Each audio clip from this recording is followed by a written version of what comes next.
రాష్ట్రంలో వ్యవసాయ రంగాన్ని మరింత బలోపేతం చేసేలా రైతులకు భద్రత, అధిక ఆదాయం వచ్చేలా చర్యలు చేపట్టాలని అధికారులను ముఖ్యమంత్రి నారా చంద్రబాబు నాయుడు ఆదేశించారు. డిమాండ్ ఉన్న పంటల్ని సాగు చేసేలా రైతులకు అవగాహన కల్పించాలని, ఏది లాభదాయకమో దాని గురించి వివరించి చెప్పాలని సీఎం అన్నారు. అలాగే 365 రోజులు పంటలు పండించేలా చూడాలని, భూమిని భాగాలుగా విభజించి ఒకే రైతు వివిధ రకాల పంటలు సాగు చేసేలా ప్రోత్సహించాలన్నారు. ప్రజాప్రతినిధుల పనితీరు బాగుంటేనే పార్టీకి, ప్రభుత్వానికి మంచి పేరు వస్తుందని ముఖ్యమంత్రి చంద్రబాబు సూచించారు. ప్రత్యర్థులపై ప్రజల్లో ఉన్న వ్యతిరేకత ఆధారంగానే కాదు, మన పాజిటివ్ ఓటు పెంచుకునేలా శ్రమించాలన్నారు. కూటమి పార్టీలు సమన్వయంతో పనిచేయాలని, ప్రతి ఒక్కరూ వారి పనితీరుపై ఆత్మవిమర్శ చేసుకోవాలన్నారు. ఎంపీ విజయవాడ పరిధిలో 3 ఎమ్మెల్యేలతో నగరపాలక కమిషనర్ సమావేశాలు పెట్టుకోవాలని, నగర సమస్యల పరిష్కారానికి కమిషనర్ చొరవ తీసుకునేలా కలెక్టర్ పర్యవేక్షించాలన్నారు. విజయవాడలో ఇళ్ల పట్టాల సమస్యను 3 నెలల్లో పరిష్కరించాలని సూచించారు.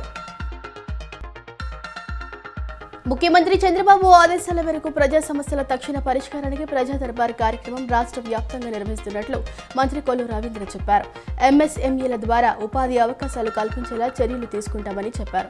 పరిశ్రమలు, మత్స్య, పశుసంవర్ధక శాఖల పరంగా ఉపాధి పొందాలనుకునే వారికి వాటిలో ఉండే అవకాశాలను తెలియజేసేలా ప్రత్యేక చర్యలు తీసుకుంటున్నట్లు చెప్పారు.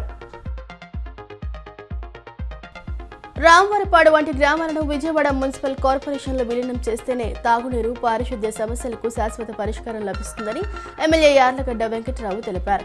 ప్రస్తుతం జనగణన ప్రక్రియ కారణంగా ఈ విలీనం ఆలస్యమవుతోందని, వచ్చే ఏడాది మార్చి తర్వాత ముఖ్యమంత్రితో చర్చించి విలీనం చేసే విధంగా చర్యలు తీసుకుంటామని హామీ ఇచ్చారు.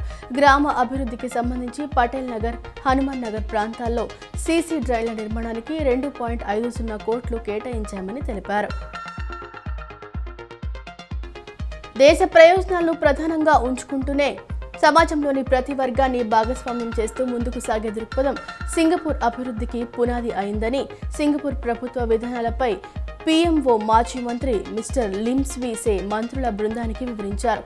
ప్రజలు, ప్రభుత్వం మరియు ప్రైవేటు రంగాలు సమన్వయంతో పనిచేయడం ద్వారా అభివృద్ధి వేగవంతమవుతుందని, దీర్ఘకాలిక ప్రణాళికలు, పారదర్శక పరిపాలన, నిబద్ధత మరియు నిజాయితీ వంటి విలువలు ప్రజల్లో విశ్వాసాన్ని పెంపొందించాయని ఆయన తెలిపారు. మాజీ మంత్రి వైఎస్ వివేకానందరెడ్డి హత్యను గుండెపోటుగా చిత్రీకరించాలని చూసినట్టే వైకాపా నాయకుడు పెద్ద దస్తగిరి హత్యను గంజాయి ముఠా గొడవగా చూపుతున్నారని ప్రభుత్వ సలహాదారు ఎంఏ షరీఫ్ ధ్వజమెత్తారు. తనకు న్యాయం చేయాలని పెద్ద దస్తగిరి భార్య వేడుకుంటుంటే ఆమె వైకాపాకు క్లీన్ చిట్ ఇచ్చినట్టు సామాజిక మాధ్యమాల్లో ఆ పార్టీ నాయకులు తప్పుడు ప్రచారం చేస్తున్నారని మండిపడ్డారు. మచిలీపట్నం జిల్లా ట్రెజరీ కార్యాలయంలో పనిచేస్తున్న మహిళా ఉద్యోగినిపై లైంగిక వేధింపుల ఆరోపణలపై మహిళా కమిషన్ చైర్పర్సన్ రాయపాటి శైలజ నిన్న విచారణ జరిపారు. కార్యాలయ సిబ్బందిని విచారించారు. లోకల్ కంప్లైంట్ కమిటీ సభ్యులతో కూడా రాయపాటి శైలజ మాట్లాడారు. బాధితురాలికి న్యాయం చేస్తామని రాయపాటి శైలజ హామీ ఇచ్చారు.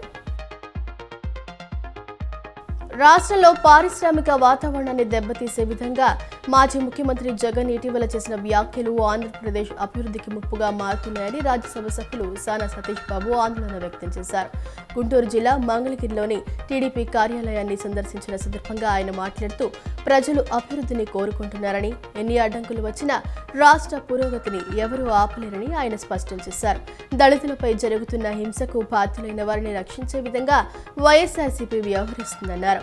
వైఎస్ఆర్సీపీ కుల వివాదాలను రెచ్చగొట్టడం, హత్య రాజకీయాలను ప్రోత్సహించడం, రాష్ట్ర అభివృద్ధిని అడ్డుకునే చర్యలకు పాల్పడుతోందని ఆయన తీవ్రంగా విమర్శించారు. శక్తి యాప్ వినియోగంతో ఓ యువతి ఆపద నుంచి తప్పించుకున్నట్లు మంగళగిరి గ్రామీణ ఎస్ఐ చిరుమామిళ్ల వెంకట్ తెలిపారు. విజయవాడ బస్టాండ్లో ఆటో ఎక్కిన యువతిని చిన్నకాకాని సమీపంలో డ్రైవర్ అసభ్యంగా ప్రవర్తిస్తూ అత్యాచార యత్నానికి పాల్పడగా ఆమె శక్తి యాప్ ద్వారా సమాచారం ఇచ్చింది. వెంటనే స్పందించిన పోలీసులు ఆ నిందితుడు ఫణీంద్రను వెంబడించి పట్టుకుని యువతిని రక్షించినట్లు తెలిపారు. గవర్నర్పేటలోని రాష్ట్ర పన్నుల విభాగం సహాయ కమిషనర్ కార్యాలయంలో అటెండర్ ఉద్యోగం చేసే కొండపల్లి శ్రీనివాసరావు ఆదాయానికి మించి ఆస్తులు కలిగి ఉండడంతో పోలీసులు అరెస్టు చేశారు. అతడి ఆదాయానికి కూడబెట్టిన ఆస్తులకు ఎక్కడా పొంతన లేదు. స్థిర చరాస్తులు భారీగా పోగేశారు. బినామీ పేర్లతోనూ ఆస్తులు కొన్నట్లు భావిస్తున్నారు. బస్సు ఆపలేదని ఆర్టీసీ డ్రైవర్ను ఓ మహిళ చెప్పుతో కొట్టారు. అంతటితో ఆగక 6 కిలోమీటర్లు ప్రయాణించి తన బంధువుని రప్పించి మరోసారి కొట్టించారు. దాడి చేసిన మహిళ ఓ కానిస్టేబుల్ బంధువు కావడంతో రాజీ చర్చలతో కేసు నమోదు కాలేదని తెలిసింది. షార్ట్ సర్క్యూట్తో కారు ఎదుటి భాగంలో మంటలు వ్యాపించిన సంఘటన ఇబ్రహీంపట్నంలో నిన్న రాత్రి జరిగింది. అప్రమత్తమైన కారు యజమాని వెంటనే కారు దిగిపోయారు. సమీపంలో ఉన్న స్థానికులు కారు ఎదుటి భాగం డోర్ను తెరిచి నీటిని చల్లార్చారు. అయితే ఆ సమయంలో కారుకు సంబంధించి ఏసీ పనిచేయకపోవడంతో డోర్లు వెంటనే తెరుచుకున్నాయి. ఏసీ పనిచేయకపోవడం కారు యజమాని అదృష్టమేనని కారు మెకానిక్లు పోలీసులు అంటున్నారు. ఇంటర్మీడియట్ పరీక్ష ఫలితాల్లో విజయవాడ గాంధీజీ మహిళా కళాశాల ఉత్తమ ప్రతిభ కనపరిచారని కళాశాల ప్రిన్సిపల్ ఎం రమణశ్రీ అన్నారు. అతి తక్కువ ఫీజుతో ఉన్నత ప్రమాణాలతో పేద మరియు దిగువ మధ్యతరగతి ఆడపిల్లలకు విద్యనందించే సేవా దృక్పథంతో తమ కళాశాల ప్రారంభించడం జరిగిందని అన్నారు. గత 35 సంవత్సరాలుగా ఎంతో మంది విద్యార్థులను ప్రతిభావంతులుగా తీర్చిదిద్దుతున్నామని చెప్పారు.